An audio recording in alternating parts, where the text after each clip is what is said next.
Assalamualaikum warahmatullahi ta'ala wabarakatuh. Alhamdulillahi rabbil alamin. Wal aqibatu lil muttaqin wa la udwana illa 'alal zalimin. Assalatu wassalamu ala asrafil anbiya'i wal mursalin sayyidina wa maulana Muhammad wa ala alihi wa sahbihi ajma'in, amma ba'du. Faqad qala Allah ta'ala fil Qur'anil Karim wa huwa asdaqul qailin. A'udzu billahi minasy syaithanir rajim. Bismillahirrahmanirrahim. Ya ayyuhalladzina amanu kutiba alaikumus syiyamu kama kutiba alal ladzina min qablikum la'allakum tattaqun.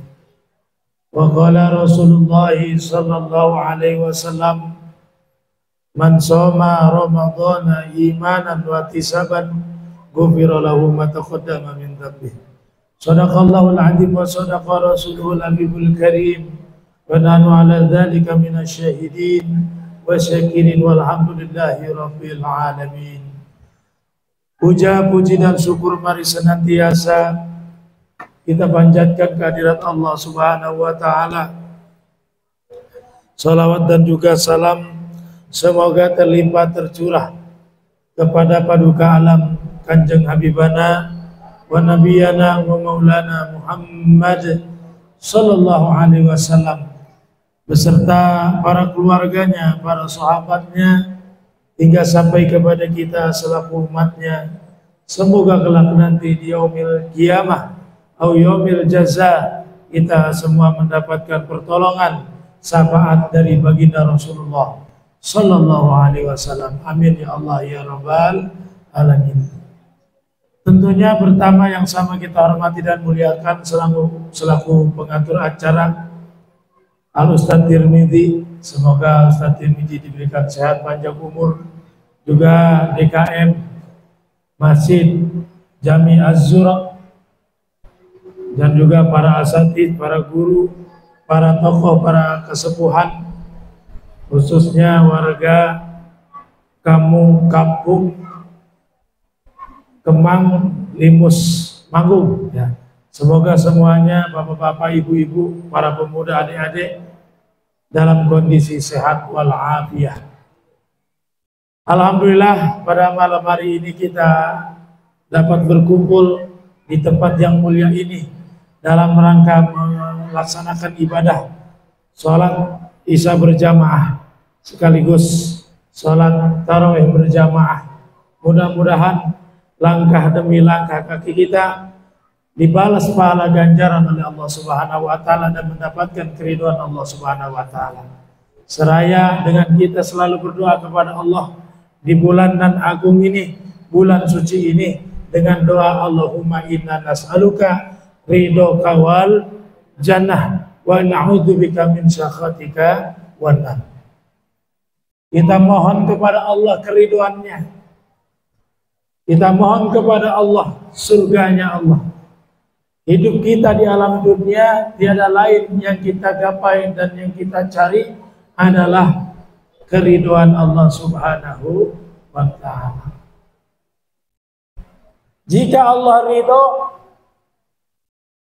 kita akan mendapatkan keselamatan dan kebahagiaan dunia dan akhirat. Bahkan jangankan Allah, orang tua saja yang sama-sama manusia, ketika memberikan ridhonya kepada kita, kita akan menjadi orang yang berbahagia dunia dan akhirat. Berkah milik rezekinya, amin. Dan berkah usahanya, itu baru dapat ridho kedua orang tua. Makanya dahulu Nabi bersabda, ridhollah bi ridhol walidain wa sukhtullah bi sukhtil walidain. Ridho Allah itu bergantung kepada keridhaan kedua orang tua. Kebencian kemurkaan Allah itu pun bergantung kepada kebencian dan kemurkaan kepada kedua orang tua. Ini sungguh luar biasa. Ya, makanya yang masih pada memiliki orang tua, sayangi, hormati, jaga orang tuanya. Ustaz, bagaimana kalau orang tua saya sudah wafat? Bagaimana cara saya menggapai keriduan mereka? Mereka yang saya cintai. Kata ulama di dalam kitab Durratun Nasihin, satu, dengan memperbanyak kita berdoa untuk mereka. Bapak-bapak suka doain orang tua nggak, Pak? Hei, hei, doain orang tua. Rabbik firli wali daya warhamhuma kama bayani sogir. Apalagi habis sholat, jangan lupa habis sholat banyakin doa, zikir. Apalagi orang kayak kita gampang banget digodain sama setan. Dalam keterangan dalam kitab Nasul Ibad, benteng orang beriman dari godaan setan itu ada 3. Satu, dengan memperbanyak zikir kepada Allah. Jadi kalau kita pengen punya tameng, pengen punya benteng diri dari godaan setan, satu, banyakin zikir. Bu, banyakin zikir. Apa zikirnya? Minimal habis sholat subhanallah. Berapa, Bu? 33. Subhanallah 33. Kedua apa? Alhamdulillah 33. Ini kawarid. Langsung sumbernya dari Nabi Muhammad sallallahu alaihi wasallam. Ketiga, Allahu Akbar. Jadi subhanallah walhamdulillah Allahu Akbar. Ditutup lagi la ilaha illallah. Karena di dalam hadis dikatakan 4 kalimat yang paling Allah cintai adalah pertama subhanallah, kedua alhamdulillah, ketiga Allahu Akbar, keempat la ilaha illallah. Ya, banyakin zikir. Jangan ini mah bengong. Apalagi ya Allah, siang malam zaman sekarang hidup kita kayaknya hampir waktu habis sama HP. Benar apa benar? Benar apa benar, Bu? Bangun tidur yang dicari HP. Sampai suaminya gak dihiraukan. Ya. Mau tidur kuatan lihat HP berjam-jam. Waktu kita habis dengan HP lagi. Yuk sekarang beralih, banyakin zikir kepada Allah. Minimal habis sholat. Karena di saat setelah sholat, doa dipanjatkan, kata Nabi, doa diijabah ketika diantaranya setelah sholat. Doa paling dikabul itu habis sholat. Makanya banyakin doa. Pertama, benteng orang beriman dari godaan setan adalah berzikir kepada Allah. Kedua, masjid. Nih sekarang kita dalam masjid. Insya Allah setan pada kabur, Ustaz Tirmizi, pada nggak mau. Kenapa masjid? Karena di dalam masjid adalah tempat orang-orang yang mengingat Allah Subhanahu wa Ta'ala. Mudah-mudahan kita tergolong orang tersebut. Amin ya Allah ya Rabbal. Kenapa ingat ya? Kerjaannya ngapain coba? Yang bagus-bagus biasanya di masjid. Baca Quran, betul? Berzikir, tafakur, iktikaf. Bapak jangan sia-siakan di dalam masjid, Pak. Dengan niat beriktikaf. Udah niat iktikaf belum? Yuk bareng-bareng. Bismillahirrahmanirrahim. Ibu-ibu ikutin, Bu. Nah, bismillahirrahmanirrahim. Nawaitu an a'takifa bihadal masjidi sunatan lillahi ta'ala. Saya niat beriktikaf di dalam ini masjid sunat karena Allah Ta'ala. Tuh. Ya. Insya Allah masjid tempat yang ditakuti oleh setan. Ketiga, benteng orang beriman dari godaan setan adalah membaca kitab suci Al-Quran. Insya Allah, ya Pak. Apalagi nih dalam bulan suci Ramadan, persiapkan waktu untuk banyak membaca Al-Quran. Kata Nabi, Iqra'u al-Qur'ana fa innahu ya'ti yaumal qiyamah syafi'an li ashabi. Baca oleh kalian semua kitab suci Al-Quran, maka sesungguhnya kitab suci Al-Quran akan memberikan syafaat bagi orang yang membacanya. Amin ya Allah ya Rabbal. Pengen dapat syafaat, Pak? Banyakin baca Al-Quran. Apa itu syafaat? Pertolongan ya. Ini bahas ridho nih ya, membahas ridhonya Allah Subhanahu wa ta'ala. Nah, kita mencari keridhaan Allah. Bagaimana yang kedua, ketika orang tua telah tiada, di samping kita banyakin doa supaya kita mendapat keridhaan kedua orang tua kita yang telah tiada. Yang keduanya adalah memperbanyak amal ibadah kepada Allah Subhanahu wa ta'ala. Jadi banyakin amal ibadah. Rezeki banyak, banyakin sedekah. Badan sehat, banyakin sholat sunnah, tholabul ilmi, sholat berjamaah, dan seterusnya. Punya rezeki banyak, umroh, hajian, dan seterusnya. Insya Allah akan kita dapatkan keridhaan kedua orang tua. Tuh, ya. Cuman masalahnya ridho ini dirahasiakan oleh Allah. Sayyidina Umar ibn Khattab mengatakan, ditulis oleh Syekh Nawawi, bahkan dijabarkan di dalam kitab Nasoil Ibad, ada perkara-perkara yang dirahasiakan oleh Allah. Pertama adalah keridhaan Allah. Kita mencari keridhaan Allah, libtigoi mardotillah, itu kita tidak tahu dapat apa kagak ridho Allah. Walaupun itu amal baik yang kita kerjakan. Kita sholat, kita ngaji, kita sedekah, itu perbuatan bagus. Cuman Allah ridho apa kagak, itu kita tidak tahu, karena dirahasiakan oleh Allah. Apa hikmahnya dirahasiakan? Karena supaya orang dan terus mencari keridhaan Allah, tidak merasa puas dengan amal ibadah yang dia lakukan.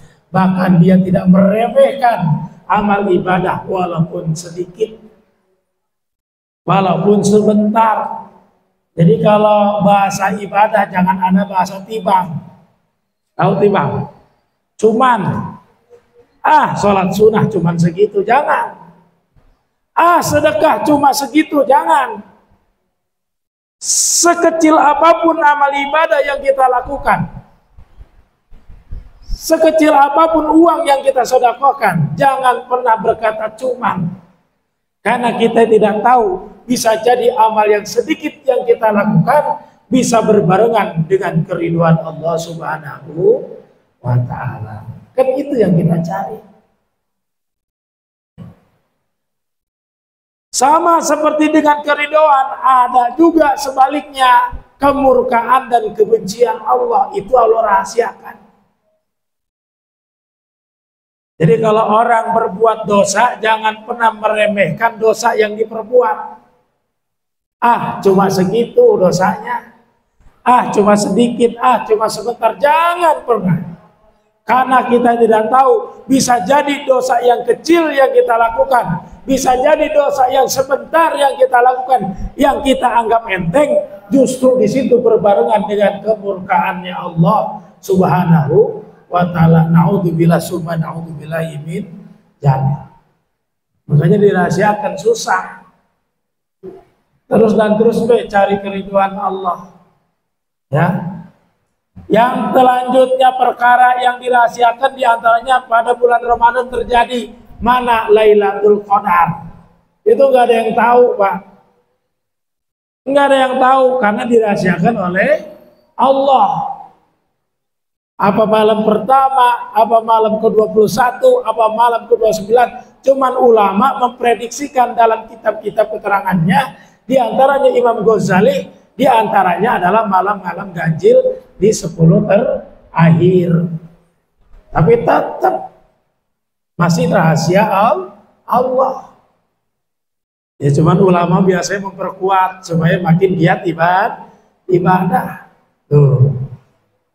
Ya, Mana kenapa dirahasiakan? Agar supaya dari malam pertama sampai malam terakhir di bulan Ramadan terus dan terus menghidupkan malam-malam bulan Ramadan supaya mendapatkan malam Lailatul Qadar.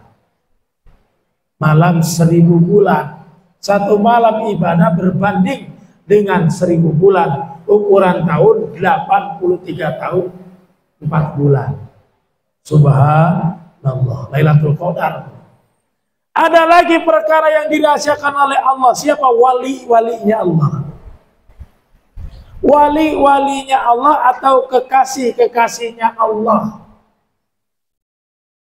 Inna awliya ala khufun walahum ya zanun. Inna awliya Allahi la khufun walahum ya zanun.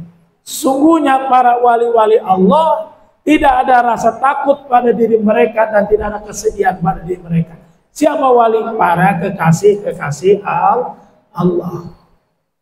Itu dirahasiakan, Pak. Kenapa wali Allah dirahasiakan? Karena agar manusia tidak saling menghinakan antar sesamanya.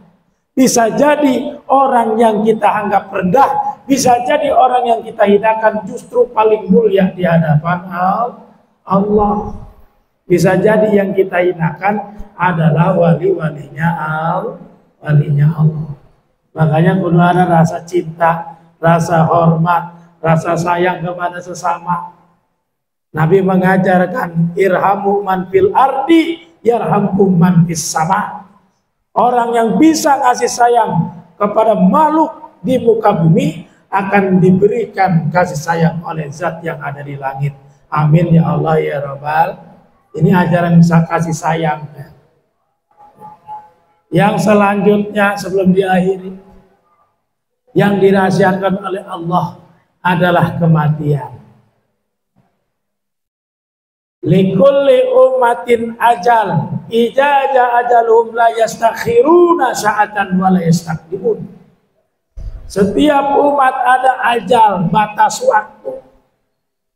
Maka tatkala tiba ajal, mereka tidak bisa memundurkan atau memajukan barang sesaat pun. Kematian adalah rahasia Allah. Hikmah dirahasiakan agar kita senantiasa mempersiapkan diri untuk datangnya kematian dengan memperbanyak amal ibadah, dengan memperbanyak amal soleh.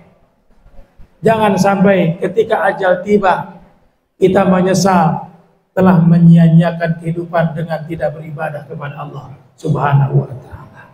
Maka dari itu di kesempatan bulan puasa ini kita hidupkan, kita giatkan amal ibadah. Kita gapai keriduan Allah walaupun itu dirahasiakan.